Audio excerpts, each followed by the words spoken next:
পথ অনুসরণ করে যিনি বাংলাদেশের এবং সারা বিশ্বের গণতন্ত্রের মানুষ কন্যা হিসাবে, আপসীর নেত্রী হিসাবে, দেশনেত্রী হিসাবে মানুষের মনকে জয় করেছেন, সেই নেত্রী আমাদের ছেড়ে অল্প কয়েকদিন আগে পরপারে তিনি চলে গেছেন।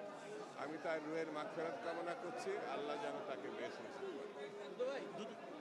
তার পথ অনুসরণ করা গণতন্ত্রকে অনুসরণ করা, তার পথ অনুসরণ করা স্বাধীনতাকে এবং সার্বভৌমত্বকে অনুসরণ করা, তাকে রক্ষা করা আমাদের যেমন দায়িত্ব, দেশকে রক্ষা করারও আমাদের দায়িত্ব।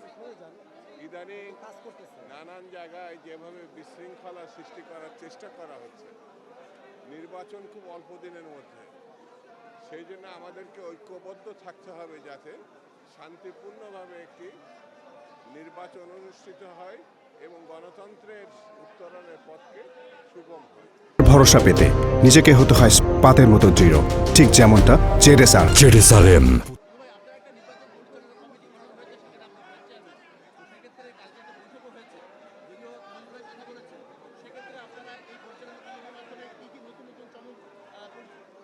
আমরা গতকাল সবেমাত্র বসেছি।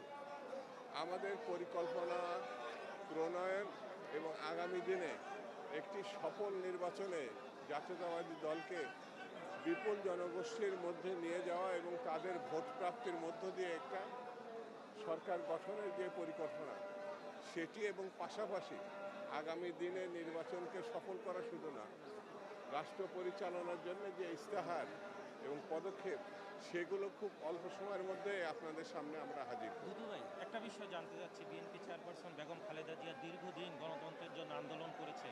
বর্তমানে নির্বাচন, খুব শীঘ্রই নির্বাচন হচ্ছে, সেই গণতন্ত্র উত্তরণে আর কোনো বাধা দেখছেন কিনা? এখন আমি কোনো বাধা দেখছি না, এই কারণে দেশনেত্রী 17-18 বছর ধরে যে লড়াই করেছেন এদেশের মানুষকে নিয়ে, সেই লড়াইটা মুখ্যত ছিল একটি ভালো নির্বাচনের এবং গণতন্ত্র উত্তরণের জন্য। সেই লড়াই মানুষকে ঐক্যবদ্ধ করেছিলেন তিনি।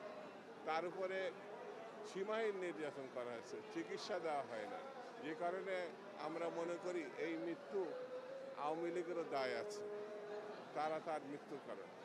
এখন নির্বাচনে সামনে যদি জনগণ ঐক্যবদ্ধ থাকে, কোনো বাধা হিসাবে আসবে না।